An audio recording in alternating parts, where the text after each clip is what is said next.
Ladies and gentlemen, good evening and welcome to our 9 p.m. English News Edition. Here are the top stories.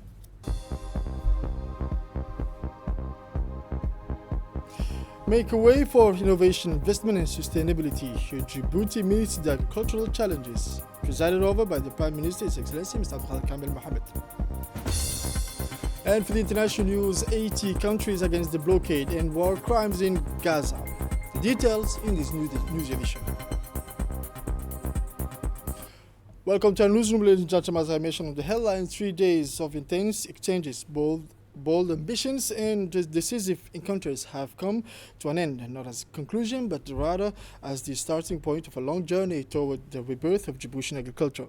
The Agribusiness Forum 2025 held at the Aila Hotel brought together participants from all corners of the Horn of Africa, as well as from Norway, the United States of America, Jordan, Turkey, and Egypt, demonstrating that is indeed possible to grow more than just illusions. Under the patronage of Prime Minister Abdulkader Kamel Mohammed, the theme of this edition could not have been clearer.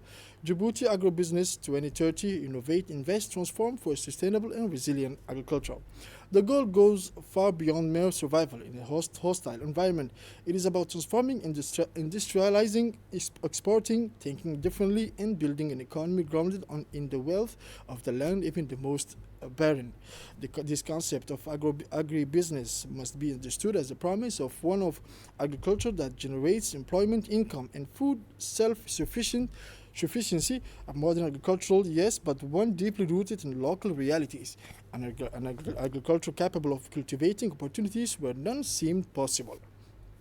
This forum was neither a showcase of official speeches nor a mere parade of experts. It was a true laboratory of ideas, a convergence between science, political action, and tangible hope. The challenges are many, overcoming logistical, technical, and regulatory barriers, but the vision is even greater. It encompasses water, energy, logistics, fishing, livestock, and craftsmanship, and even tourism. It aspires to an inclusive development deeply rooted in the land, yet resolutely open to the world. At the conclusion of these fruitful discussions, the thematic workshop findings were presented to a high-level audience. This will serve as a foundation for the development of a national agribusiness roadmap, which will be at the heart of an international roundtable by the end of 2025. A budgeted action plan will also be established to mobilize the necessary investment for the identified projects. Now, noted the technical and financial partners that noted that this agro-business forum was much more than just an event. Let's listen to the said. The government underlined its commitment to the required reforms to develop an enabling regulatory environment. What can IFAD offer? As you know, IFAD is a specialized agency of the United Nations and an international financial institution. Our mandate is to invest in rural people to promote prosperity, food security, and resilience. For more than a decade, we have been supporting the government investment in improving access to water for the rural population. Going forward, we will put more emphasis to support government and producers to better manage water for domestic and productive uses in rural areas. The past 2 days emphasized the importance of effective public and private services at the last mile. We already supporting the government to decentralize agricultural services to the regions. Next is to make sure that these services to producers like veterinary care, agricultural extension, supply chains for inputs and equipments and material, and repair services are fully operational with a sound business model. Organizing producers is also fundamental for the development of inclusive value chain. There is an opportunity to establish a dedicated entity responsible for the establishment and capacity building and investment facilitation for producers' organization in Djibouti. Now, the Minister of Agriculture said that at a time when many seek solutions beyond their borders, Turning outward in search of answers, Djibouti has made the conscious and courageous choice to confront its challenges from within.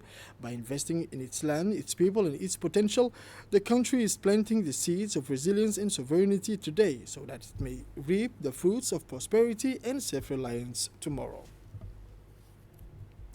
Yes, Musa Dawale indicated that the speeches delivered by the sectoral ministers reaffirmed the Djiboutian government's strong and unwavering commitment to supporting this crucial transition.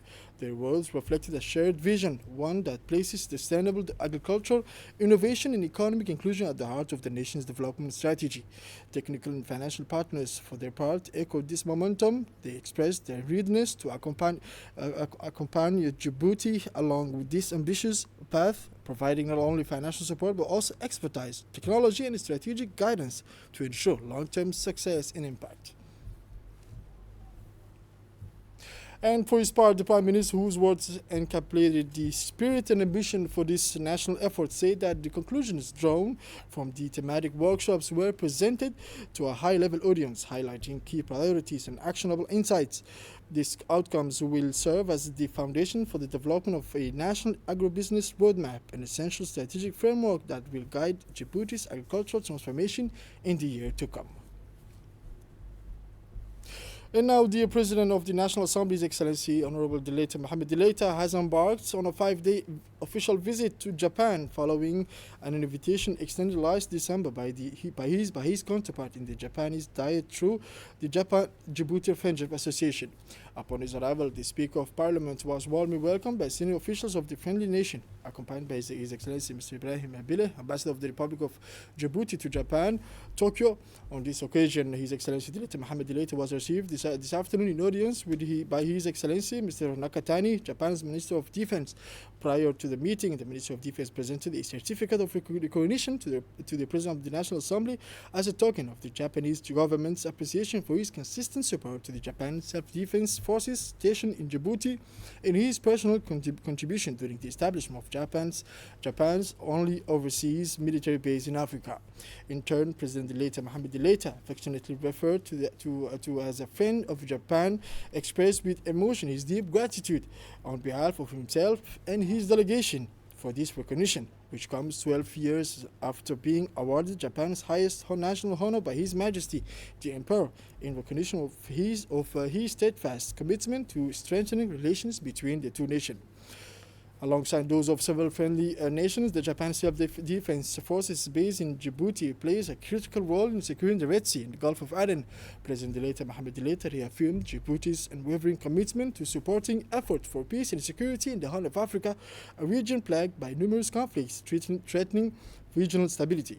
The Japanese Minister of Defense in return expressed his deep appreciation for Djibouti's ongoing support to defense and security operations in the region. Earlier in the day, the President and his delegation held a constructive breakfast meeting with members of the Djibouti-Japan Parliamentary Friendship Group led by the Honorable Itsunori Omidara, President of the group and former Minister of Defense.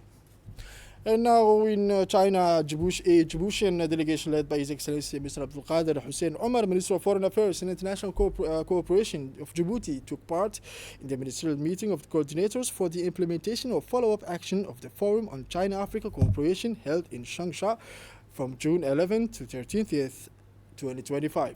This meeting also served as an occasion to commemorate the 25th anniversary of the establishment of the FOCAC, co-chaired by His Excellency Mr. Wang Yi, Minister of Foreign Affairs of the People's Republic of China, and His Excellency Mr. Jean-Claude Gakoso, Minister of Foreign Affairs, Francophonie and Congolese abroad of the Republic of Congo. The meeting marked an important milestone in reviewing the progress made on the commitment announced during the 2024 Beijing Summit. It is also strengthening the strategic framework of the China-Africa Partnership through in-depth dialogue among participating delegation. The coordinators' meeting concluded with the adoption of the Changsha Declaration, a consensus document outlining the strategic direction of the China-Africa Partnership for the coming years. And now the Saudi Ministry of Hajj and Umrah organized the grand official ceremony this Wednesday to mark the conclusion of the 2025 pilgrimage. This emotionally charged event was attended by numerous delegations from across the Islamic world. The Republic of Djibouti was represented by the Minister of Muslim Affairs and Waqf, Mr. Momin Hassan Barre, who participated in the farewell ceremony alongside his counterpart and Saudi officials. On this occasion, the Saudi authorities expressed their gratitude to the pilgrims for their discipline while highlighting the efforts made to ensure a safe, smooth, and well-organized Hajj 2025.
And now, in an interview with RTD, the Ministry of Muslim Affairs and Waqf Properties, Momin Hassan Barre expressed his satisfaction with the excellent organization of Hajj 2025 by the Saudi authorities.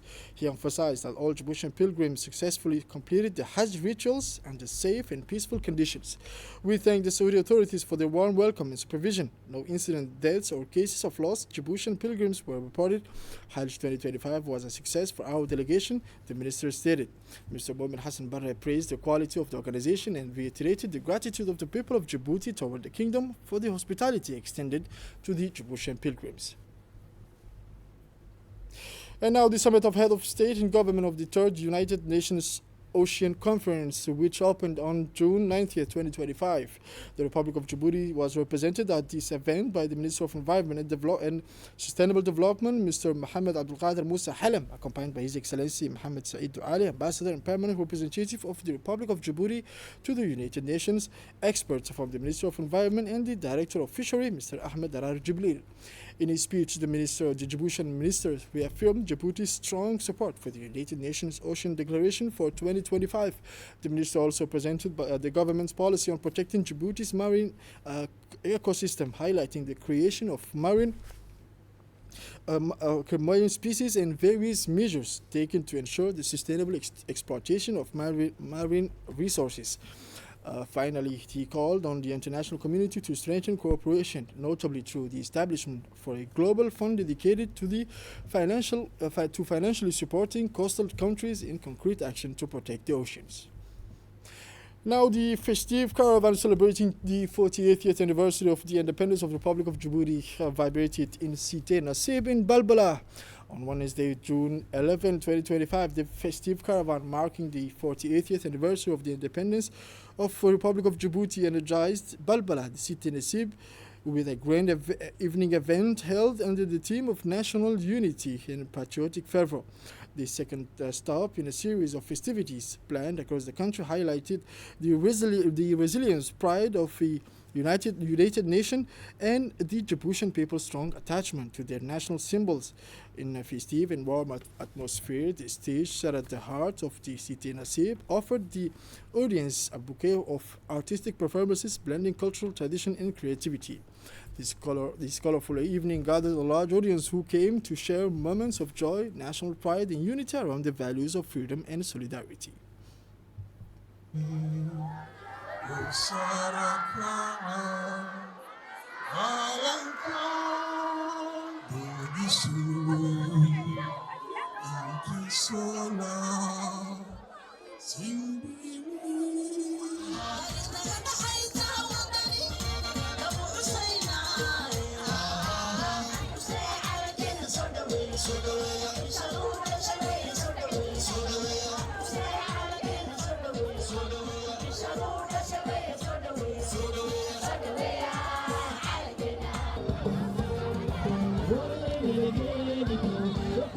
48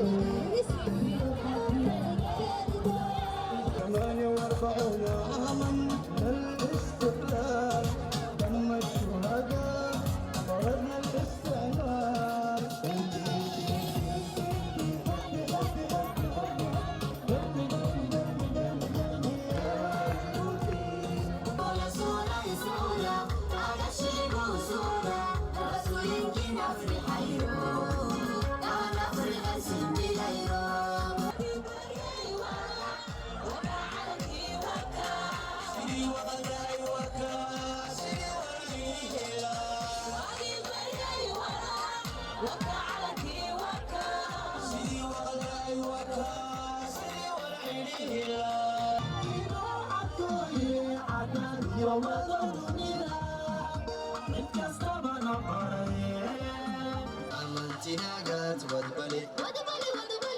بدل سمع العيدان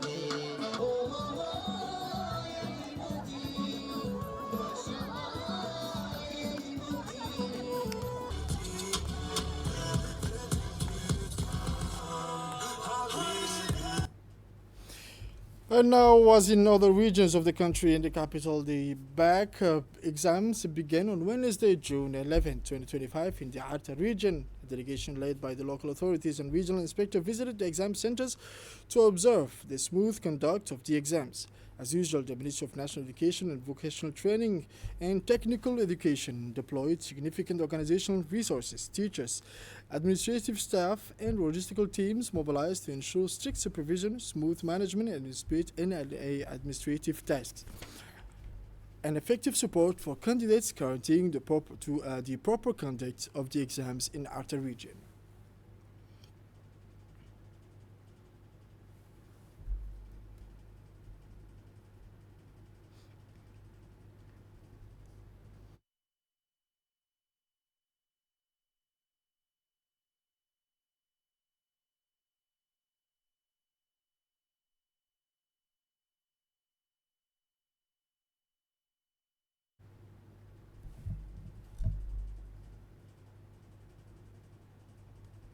And now in the Asajog region, two exam centers were mobilized for the occasion, the General Education High School and the Technical High School of Ali Sabih. A total of 646 candidates were registered this year in the region, including 504 for the General Baccalaureate and 142 for the Vocational Baccalaureate. Additionally, an official delegation led by the Prophet of the region, Mr. Abdul Malik Mohammed Banoita, visited the two centers to ensure the smooth running of the exams. The delegation also included the President of the Regional Council, Mr. Shamarka Hassan Alale, the Vice President of the jury, Mr. Hamadou Osman, the Regional Inspector, Mr. Mohammed Aden, the Deputy Director of the Ministry of Decentralization, Mr. Radwan Aden Ainan. The exams started on one time in a calm atmosphere with the respect of the rules. Candidates equipped with their admission slips were welcomed under good conditions. All the education staff involved, supervising teachers and secretary members were present and carried out their duties with seriousness and commitment. No incidents were reported during this first day, which is proof of the rigorous organization put in place by the heads of the exam centers, supported by the administrative teams.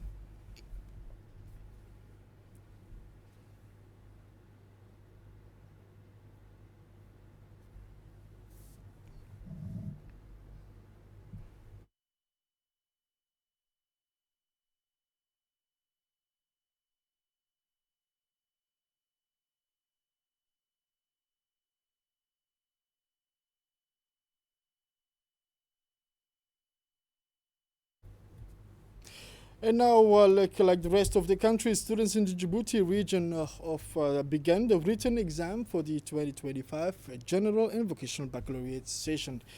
A delegation led by the prefect, the president of the regional council, and the regional inspector visited the exam center to observe the smooth conduct of the exams. The delegation went directly to the exams room to observe the candidates during their test. In Dikhil, then they met with the officials responsible for organizing the baccalaureate in Djibouti, who gave them a brief overview of how the exam was conducted. The exams started on time in a calm atmosphere and in compliance with the regulation. Candidates equipped with their admission slips were welcomed under good conditions. All education staff involved, supervising teachers and secretary members, were present and carried out their duties with seriousness and dedication. The delegation expressed satisfaction with the rigorous organization of the commitment and the commitment of all personnel responsible for managing this exam in the Dakhil region.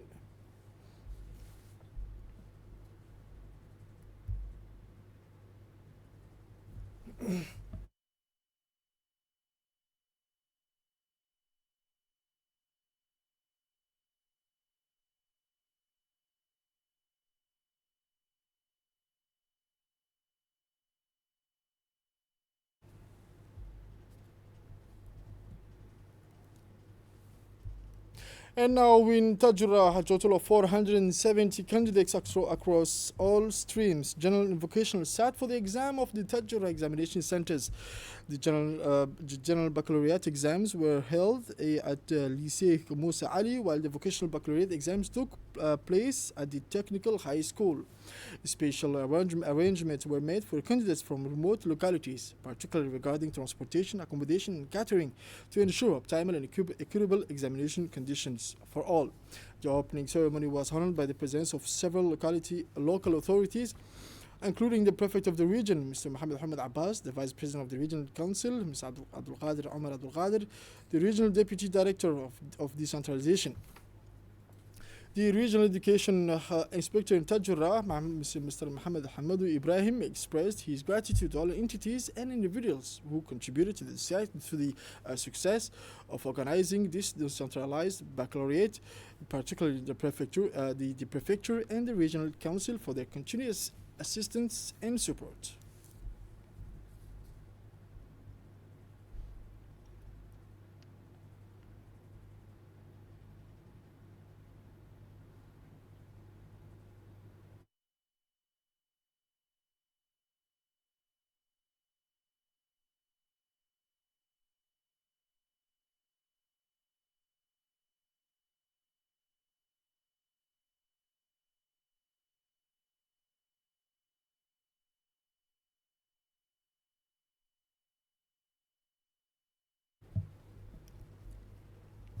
The north is still like the rest of the country. Students in the Oboh region began taking the written exams for general and vocational back for the 2025 session.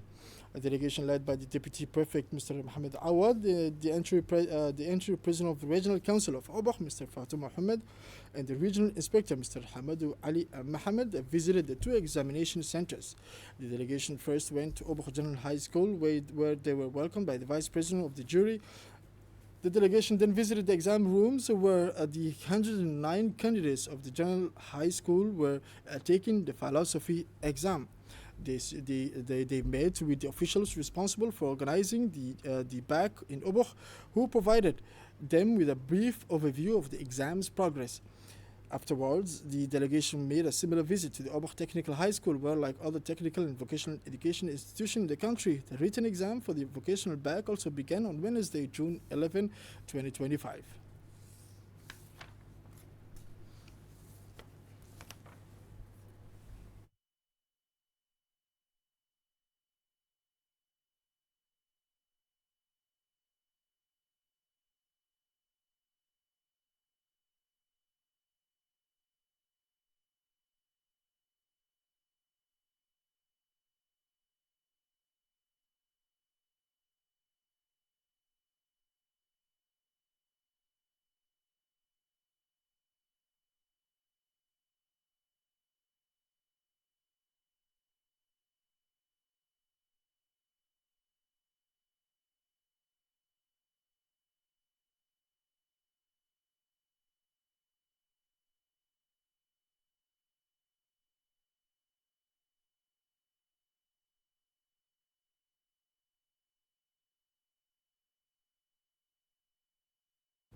Sports now. The AS Obok Club officially received the Division Two Championship trophy, crowning an exceptional season and making its historic promotion to the National First Division. This is a first in the history of Djiboutian football. A club from the Obok region, often overlooked in major competitions, is finally joining the elite. This victory embodies the courage, determination, and hard work of a team, a local management, and a people united behind their club. So the ceremony was held at the National Technical Center in the presence of the President of the Djiboutian Football Federation, Mr. Suleiman Hassan Wabari, the Prefect of the Obok region, Mr. Moussa Aden Migane, and the Vice President of the FDF, Mahidine, and former Vice President Mohamed Yassin.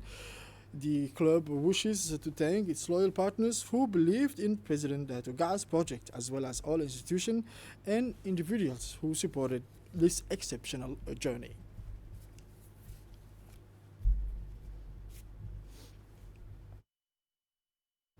And now for the international news in Gaza, as I mentioned, an international coalition composed of trade unions, solidarity movements, and human rights organizations from more than 80 countries announced the launch of the Global March to Gaza, an initiative aimed at entering the Gaza Strip on foot in response to the humanitarian disaster caused by the Israeli blockade imposed since October 2023.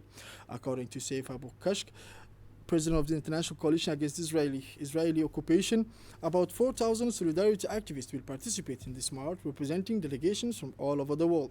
The organizers stated that this mobilization aims to stop Israel's crimes against Palestinian civilians, particularly the use of hunger as a weapon of war and systematic killing of thousands of children, while demanding the immediate entry of humanitarian aid through the Rafah crossing.